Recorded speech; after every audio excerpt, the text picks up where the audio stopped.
Gibson of the International Secret Police. Ceiling zero. Ceiling zero.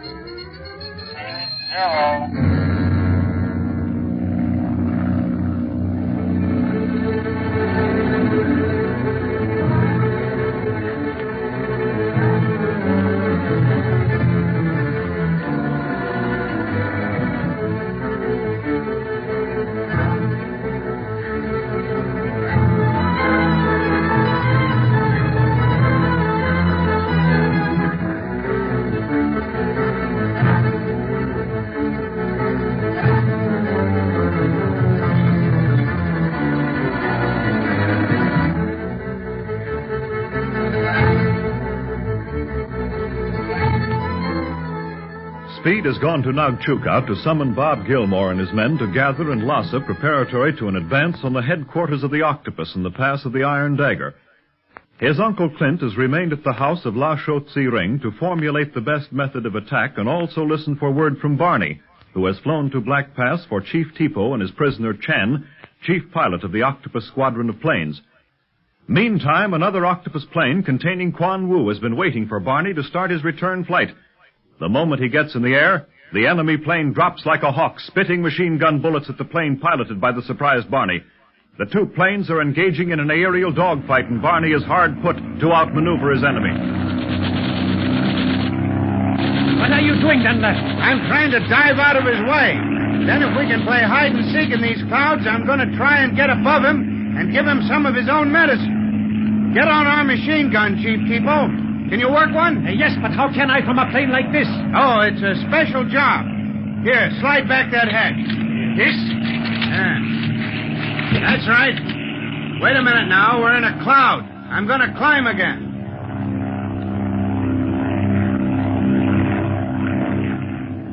Now we're out of the storm.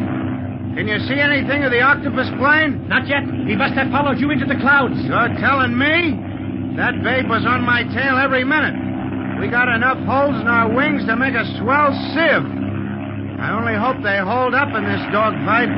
Otherwise, you may learn how it feels to make a parachute jump. I hope not. Me too. Now, turn that crank by the machine gun, and you and the gun will rise a little. You'll be a better target for the other gunner, but you can get in some good licks yourself if you're smart. Can you work it? Yes, this is wonderful. Yeah. But when I bear down on this guy, if we ever find him, shoot. Shoot through the propeller? Yeah. It's time to a split second to miss it. Hey, there's that plane again. This time we have the advantage. We have if I can climb faster than he can. This crate is larger than his and not quite so fast. But I think I got a good enough start on him to turn and dive back on him when we gain enough altitude. Look at Chan. He's scared stiff. You can laugh at a time like this, Dunlap? Sure, Tipo. I can always laugh if I got half a chance in a fight. And we got more than half a chance now. That other pilot never thought we'd live through his first attack. He's kind of worried now. And listen, his gun again. How can he hope to hit us at this distance? I told you he was worried. He's wasting his ammunition. But I'm going to bear down on him now, so get ready to use that machine gun, Tipo. I'll give you the word when we're within range. I shall be ready.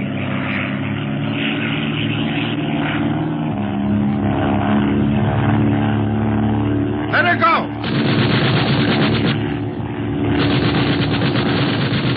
Attaboy, Tipo. You've winged. They're bearing off. They'll escape. Not with me after them, they won't. They started something, and I'm going to finish it. And them. Okay, start shooting.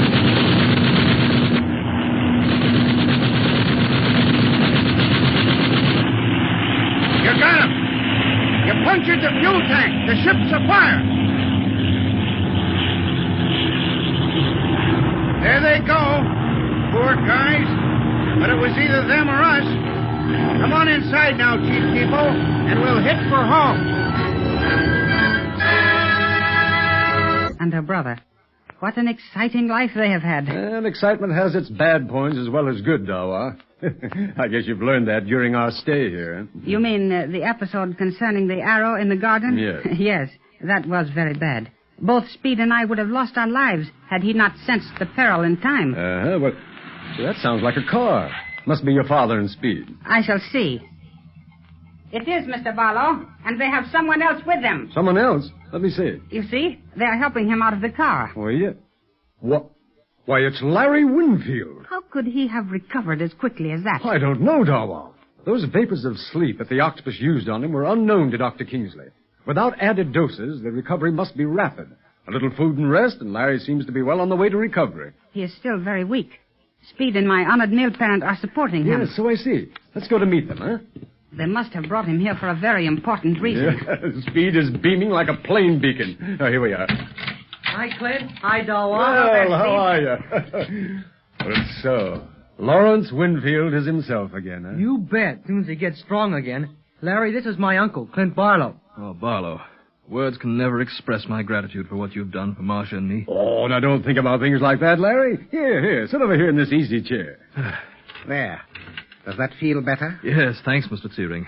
I believe some hot tea would be welcome to all of us. If you will excuse me a moment, I shall order some. Why, of course, Mr. Searing. I know you have much to tell your uncle, Speed, and this will give you an opportunity. He's right, Clint. Oh, but first, Larry, this is Dawat Searing, Mr. Searing's son. Oh, glad to meet you, Dawa. And I am most honored, Mr. Winfield. I've heard a great deal about you from Speed, and since seeing you when you were brought... Hi, Dawat. Well, how are you? So, Lawrence Winfield is himself again, huh? You bet. As soon as he gets strong again. Larry, this is my uncle, Clint Barlow. Oh, Barlow. Words can never express my gratitude for what you've done for Marcia and me. Oh, now don't think about things like that, Larry. Here, sit over here in this easy chair. There. Does that feel better? Yes, thanks, Mr. Searing. I believe some hot tea would be welcome to all of us. If you will excuse me a moment, I shall order some. Why, of course, Mr. Searing. I know you have much to tell your uncle, Speed, and this will give you an opportunity. He's right, Clint. Oh, but first, Larry, this is Dawat Searing, Mr. Searing's son. Oh, glad to meet you, Dawa. And I am most honored, Mr. Winfield. I've heard a great deal about you from Speed, and since seeing you when you were brought from Lake Tengrenor, have been most anxious concerning your welfare. Yes, I guess I've been more trouble than I'm worth. Oh, now here, that's no way to talk. Oh, but it's true, Barlow. If I hadn't gotten mixed up with the Octopus in the beginning, Marcia would never have come to China to risk her life looking for me. Now, that word if plays an important part in every life, Larry. But what's done is done. Now then, if you're strong enough, I want you to tell me everything you know about this criminal. How you first met him, what caused you to get involved with him, and what happened after that. Can I tell you something important first, Clint? Well, oh, yes. What is it, Speed? When Dr. Kingsley said that Larry could come back home with us if we took good care of him, we left Nagchuka and stopped off at Lhasa as we passed through it. Well, say, by the way, did you give Bob his orders to bring back the men to Lhasa immediately? Yeah, and as he raring to go, he'll come here as soon as he gets them settled in Lhasa. Good. While we were in Lhasa, Mr. Searing stopped up at the government building to see if anything new had been reported, and I went to see if any word had come from Chief Riley yet, and it had. What? You mean that we have an answer on those pictures of Paul Mounier that we telephoted to New York? You bet, and here it is. Well, wait a minute, now, let's see.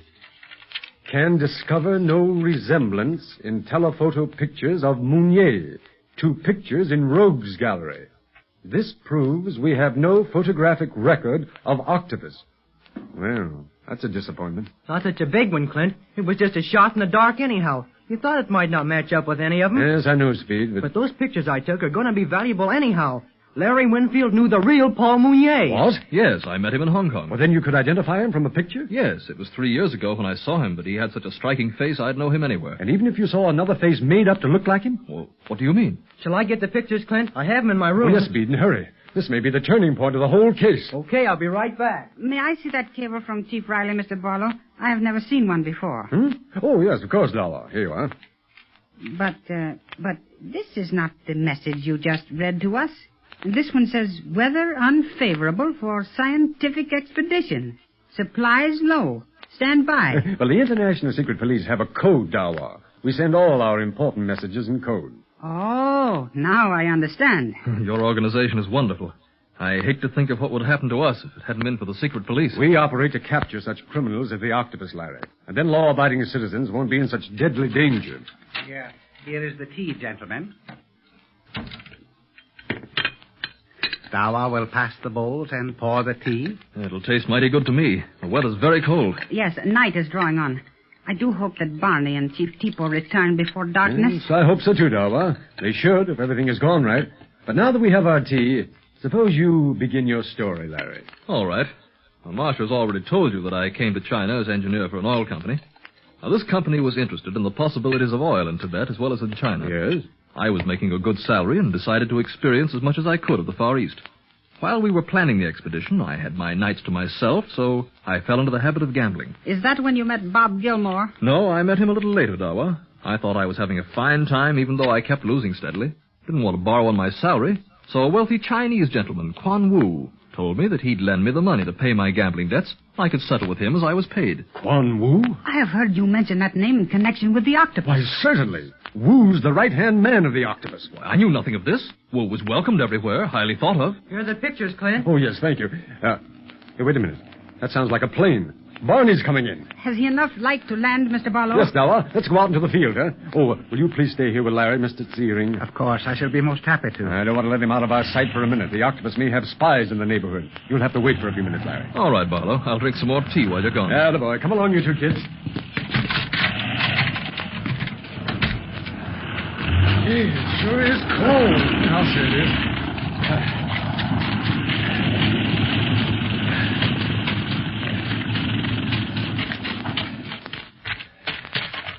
Hi, Barney. Hi. Hi, kid. Boy, oh boy, Clint, have the fireworks started. Huh? What do you mean? Well, you've been fired upon. By an octopus plane, no less. But I crashed him. It means open war, old pal. So it does, Barney. We won't wait any longer. We're going to take the octopus tonight, before he has a chance to gather his forces in the pass. Come on.